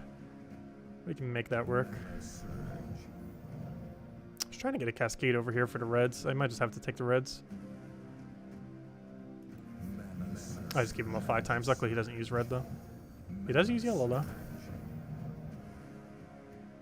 Yeah, this might still be a repick.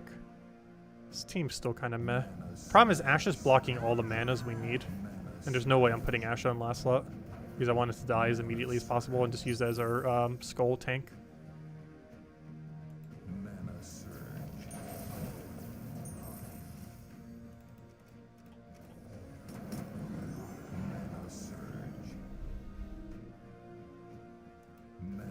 Ah, that Cascade gave him a skull extra and an extra turn.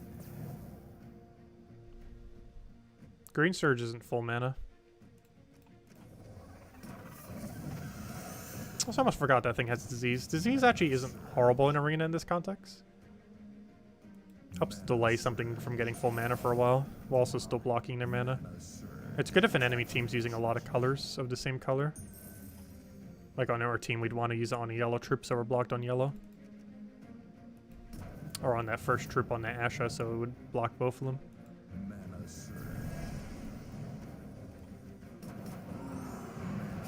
Also, Ranger's kind of free auto win. It's one of the other reasons I was like, oh yeah, we won. The second I saw that Ranger get auto picked when we were messing around with it, it was over. Boosted by blue gems. This is double checking the boost ratio. For whatever reason, I thought it was yellow boost ratio. Good thing I checked. It is blue boost ratio. And also, he gets to one-shot pretty much anything he touches. He also has Dispel. So one nice thing about that is if they have Barrier, he actually hits through Barrier. Because it will Dispel the Barrier before he does his damage. And he basically kills anything he touches. Because if you hit 2 blues, you're hitting for 17 damage, which is obviously a very big number for arena standards. Obviously, in a normal context, that's really bad. But in arena context, he basically one-shots anything he touches through barrier, which is obviously very ridiculously strong. It's one of the reasons why we stuck with this, even though we have this annoying Asha that's pretty much useless. Ranger's pretty auto-win, and Ancient Golem, well, not auto-win, is one of the better one-shotters in arena.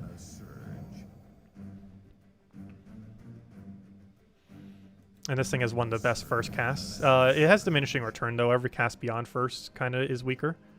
But its very first cast is insanely good value to such a degree that's worth having.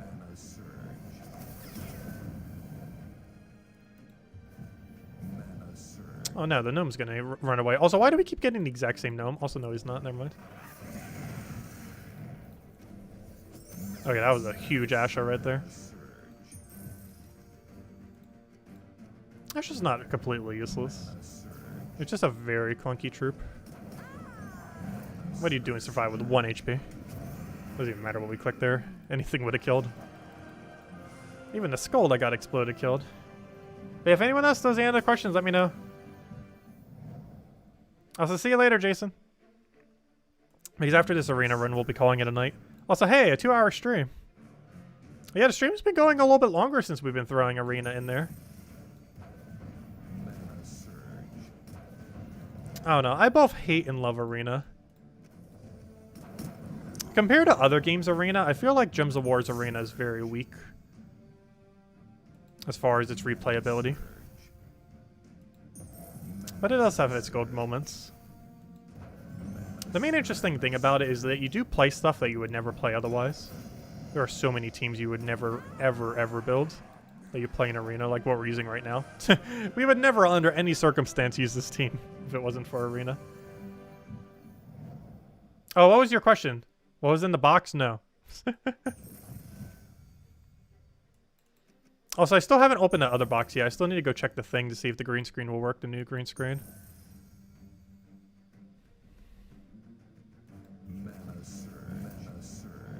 Let's see how it works. It depends how big it is, too, because I don't have that much room in my room. My room lacks room. Also, I just realized he's using that one auto-win troop. Hopefully we can kill him before he auto-wins. Okay, I think I go for blue to yellow here. Actually, I lied. I'm going to take that first. Actually, I cast Ranger, then probably try something like that. I'm going to hit him because it's so important he dies. And, of course, he didn't die. Wonderful. Can I convert green for extra turn? No. Yes. We won. It's over. It's only feeding into 1, but the fact that we get it makes it so we win. There we go. The power of Ranger. You ideally want to try keeping their team alive as well because you get boost ratio per alive enemy. So if you have their whole team alive, boom, you just got extra value. Okay, all I'm looking for here. Take that over. Grab a purple there. See if we have a good blue to yellow convert. Yes, we do. Gosh. Okay, this thing's actually being useful for once. Mostly because we have 2 yellows that so need yellow mana. And he's kind of feeding them pretty well. I'm going to get rid of his silence option. At least poke it. I'm going to do this and hope it hits. Okay, maybe not that. That was not necessarily what I wanted, but at least he can't silence us now. We got less damage for our Ranger now, though. However, it's still a lot of damage. Enough to only kill 1. Oh, I basically already won here. We can do this in the purple and we already won. There we go. Oh no, I forgot. It's blue, not yellow. No! I was looking at the wrong color. He has summon, doesn't he? Yes, he does. That's annoying. I think I go for blue to purple here then. Oh, I forgot. You block on purple. I forgot. You also use purple. That's match, though. Good old Ranger carrying us. That's why he's in 3rd. Keep your best damage in arena in 3rd slot. Yeah, that's what we're here for. Unfortunately, we got verse 4 2 days in a row. But that is what we're here for. 45 gem verses. I'd buy that infinitely if we could. Unfortunately, we can't. Well, you only get 6 chances per day. Technically 5, because I don't think the bigger offer can be the verse thing. Oh no, has anyone on the VIP offer gotten a verse yet? Specifically the VIP one all the way to the right. But you get like 5 or 6 chances per day. 6 if it can show on VIP, 5 otherwise. Or if you're playing free to play, also 5. Regardless. But there we go, first 4. That's not necessarily the verse that we want. However, it is our second lowest verse. Or at least it was. I think it's tied with one of them now. It was our second lowest verse. Now I think it's tied with, yeah, it's now tied with verse 3. Now, if only it would give us verse 2. Say a verse 4 is no longer our second lowest. It is now tied with 3. I just need a bunch of verse 2s and we'll be golden. But we have a chance now every day to find them. So that's pretty cool.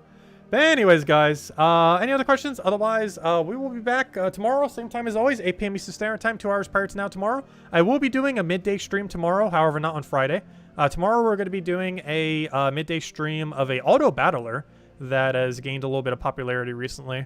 Mostly just wanted to mess around with it. It's pretty fun. I tried it the other week and played it a little bit. It's surprisingly addicting. It's also free to play, so anyone else can play. They had to disable the versus mode though because of server issues. But we'll probably do a stream at a later point. Not tomorrow. Tomorrow's just going to be kind of showing the game and messing around with it. But we'll probably do a stream later where we might play with people on stream as well for it and kind of go from there. But I haven't really messed with too many auto battlers. It's definitely pretty fun. Really basic, nice art style to it, despite being really minimalistic. Really cute looking too. It's pretty adorable. But we'll be doing that around noon or so tomorrow and go from there. Friday won't have a morning stream for Gems of War. However, we will be covering a guide on Arena. Because not only is it an Arena event, but the most recent patch also made Arena a lot more viable. So we're going to be going over general strategy and stuff like that. We won't actually be doing any battles during that video, but I'll be going over how to draft, how to set up your team, and just general strategy. Unrelated to actually playing the game itself. Or, you know, it's mostly like before you get into a match strategy rather than once you're in a match. Because once you're in a match, it plays, you know, like how you would normally play the game for the most part. So it's mostly all the other strategy around Arena that will be gone over in that video on Friday afternoon or morning, whenever it gets up. Fall Guys is doing a special event starting tomorrow. We'll probably do it this weekend. It's running for, I think, almost 2 weeks. I'm not sure exactly how it's working. But yeah, we'll probably do a Fall Guy stream this Saturday and or Sunday. It depends how the new event works. It's releasing tomorrow, but I'm not sure how it works, and I don't want to do it exactly on day 1 of it. So, yeah, we'll do Fall Guys probably this weekend then. Either Saturday and or Sunday. Probably only 1 of the 2 days, though. But, yeah, we'll figure that out once it gets closer. Probably on Sunday, if I had to guess. Because I have probably something else I'll be doing on Saturday unrelated to the channel. But, yeah, probably Sunday afternoon or so we'll do it. Anyways, guys, I'll catch you guys later. Thank you for stopping by, and I'll catch you guys soon. Goodbye, everyone.